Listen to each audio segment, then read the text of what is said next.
नशे में धुत पायलट की वजह से प्लेन में सवार 88 लोगों ने अपनी जान गंवाई। चलिए जानते हैं इतिहास की सबसे भयानक हवाई दुर्घटना। 13 सितंबर 2008 रूस की राजधानी मॉस्को के इंटरनेशनल एयरपोर्ट पर रात के 8 बजे ये प्लेन मॉस्को से पर्म तक की उड़ान भरने के लिए तैयार है। ये एक बोइंग 737 विमान है जो कि 16 साल पुराना हवाई जहाज है। प्लेन के अंदर 82 पैसेंजर्स और 6 क्रू मेंबर समेत कुल 88 लोग सवार हैं, जिनमें 7 बच्चे भी शामिल हैं। ये तकरीबन 2 घंटे की एक छोटी सी रूटीन फ्लाइट है, जिसमें पायलट्स को पर्म जाकर वापस मॉस्को लौटना भी है। इस फ्लाइट के कैप्टन हैं रेडियन मिखाइलोविच मुडवियडोव, जिनके पास सिर्फ 3689 घंटों का फ्लाइंग एक्सपीरियंस है और इसमें भी बोइंग 737 को इन्होंने सिर्फ 1190 घंटे फ्लाई किया हुआ है। और फर्स्ट ऑफिसर के तौर पे कोकपिट में इनका 43 साल के रस्टम रफाइलोविच अल्बर्डीन मौजूद है, जिनके पास 8713 घंटों का फ्लाइंग एक्सपीरियंस है। अब वैसे तो ये एक अच्छा एक्सपीरियंस नंबर है, पर दिक्कत की बात ये है कि रस्तम ने बोइंग 737 पर सिर्फ 219 घंटे ही बिताए हैं और यही चीज आज इन दोनों पायलट्स के लिए सबसे बड़ी मुसीबत बनने वाली है। खास तौर से प्लेन का ऑल्टीट्यूड इंडिकेटर का इसमें एक बहुत बड़ा डिफरेंस है। दरअसल बोइंग 737 प्लेन को जब दाईं या बाईं तरफ झुकाया जाता है, तब उसके एल्टीट्यूड इंडिकेटर में प्लेन का सिंबल तो अपनी जगह स्टिल रहता है, पर हॉरिजन मूव करता है। ये बिल्कुल वैसा ही है जैसे प्लेन के दाईं या बाईं तरफ झुकने पर पायलट्स को कोकपिट विंडो के बाहर का नजारा दिखाई देता है। दूसरी तरफ रशियन प्लेन्स की बात करें तो उसके एल्टीट्यूड इंडिकेटर में हॉरिजॉन तो अपनी जगह स्टिल रहता है, लेकिन उसकी जगह प्लेन का सिंबल मूव करता है। यानी बोइंग 737 का एल्टीट्यूड इंडिकेटर रूसी विमानों के एल्टीट्यूड इंडिकेटर के बिल्कुल उलट है और फ्लाइट एयर 21 के पायलट अभी तक इसे अडेप्ट नहीं कर पाए हैं। उन्हें अभी भी रशियन प्लेन्स के ऑल्टीट्यूड इंडिकेटर इस्तेमाल करने की आदत है, जो इसे बहुत भारी पड़ने वाली है। इन सब चीजों से अनजान सभी 82 पैसेंजर्स रात के 9 बजे से पहले ही प्लेन में सवार हो चुके हैं और रिफ्यूलिंग करने के बाद अब प्लेन को गेट से पुश बैक किया जाता है।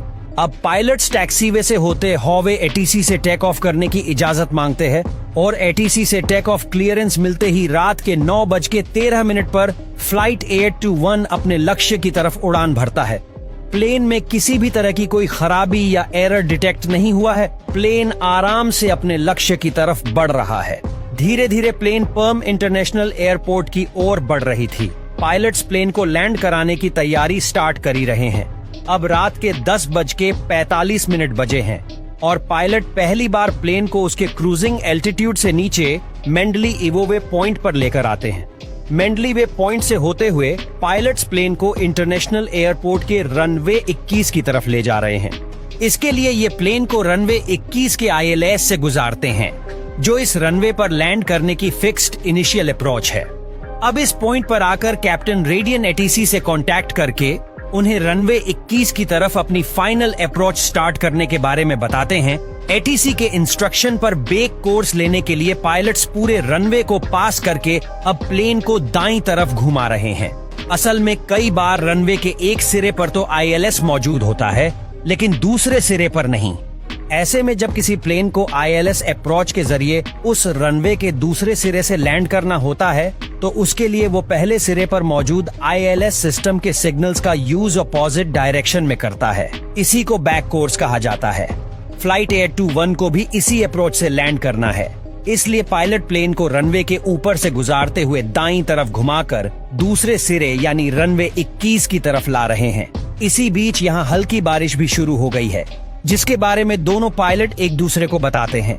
यहीं पर एटीसी कैप्टन से कांटेक्ट करके उनकी पोजीशन के बारे में पूछते हैं और उन्हें बताता है कि प्लेन अभी फाइनल अप्रोच से 6 किलोमीटर दूर है। इसके कुछ मिनट बाद कैप्टन वापस से एटीसी को कांटेक्ट करके बताते हैं कि उन्होंने लोकलाइजर को इंसेप्ट कर लिया है और इस समय प्लेन की कमांड फर्स्ट ऑफिसर के हाथों में है, जिन्हें बोइंग 737 को उड़ाने का कोई खास एक्सपीरियंस नहीं है। फर्स्ट ऑफिसर फ्लैप्स को 30 पर सेट करके कैप्टन को इसके बारे में बताते हैं, लेकिन जवाब में कैप्टन उनकी हेल्प करने के बजाय उन्हें ये बोलते हैं कि प्लेन तुम्हारे हाथ में है, इसे लैंड कराने के लिए तुम्हें जो करना है वो करो।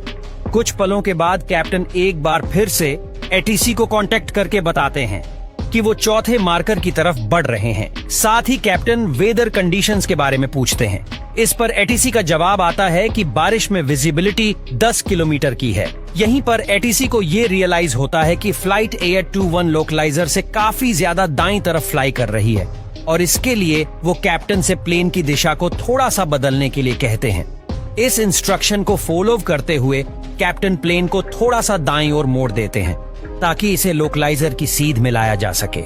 इसके बाद कैप्टन फर्स्ट ऑफिसर से पूछते हैं कि लैंडिंग के लिए अभी हमारी स्पीड क्या होनी चाहिए और साथ ही उन्हें प्लेन की स्पीड बढ़ाने के लिए भी कहते हैं।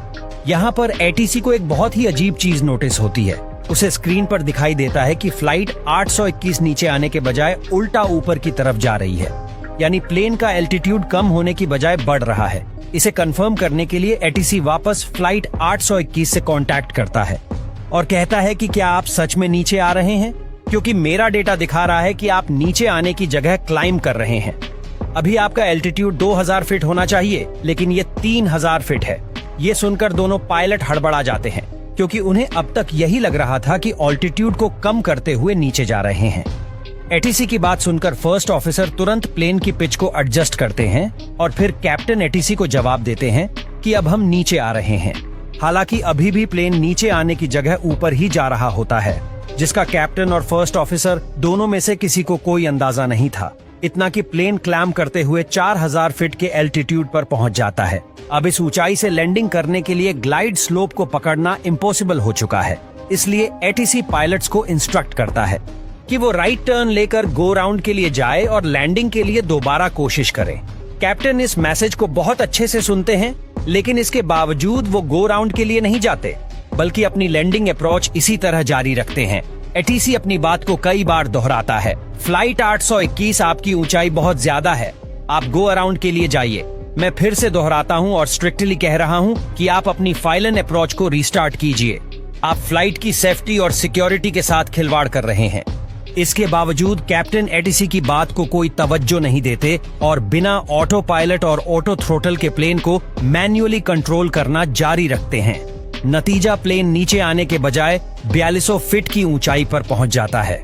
इसके बाद ये लेफ्ट विंग की तरफ 360 डिग्री रोल होता है और कॉकपिट में बेक अगल का अलार्म बजने लगता है। प्लेन बेकाबू होकर तेजी से नीचे की तरफ गिरने लगता है। आखिर हम क्या कर रहे हैं? एटीसी बार बार प्लेन के साथ कांटेक्ट करने की कोशिश करता है, लेकिन सामने से कोई जवाब नहीं आता।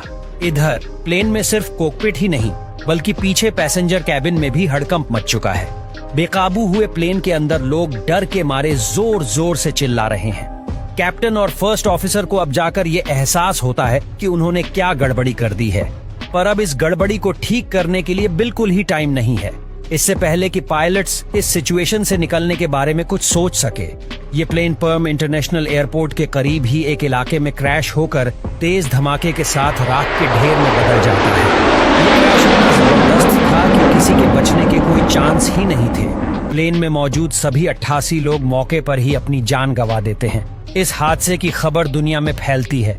इन्वेस्टिगेशन रिपोर्ट में सामने आता है कि मौसम के खराब होने से इन्हें अंदाजा ही नहीं हुआ कि ये प्लेन ऊपर जा रहे हैं या नीचे। इसके अलावा फ्लाइट से पहले कैप्टन का रेस्ट न लेना और इस सब के अलावा फोरेंसिक एग्जामिनेशन के दौरान कैप्टन की बॉडी में अल्कोहल भी पाया गया, जिससे पता चलता है कि फ्लाइट के दौरान वो नशे में थे और शायद इसीलिए उनका बिहेवियर इतना ज्यादा अजीब था। अब यहाँ तक वीडियो देख ली है तो फिर वीडियो को लाइक और शेयर करना बिल्कुल भी मत भूलना। धन्यवाद।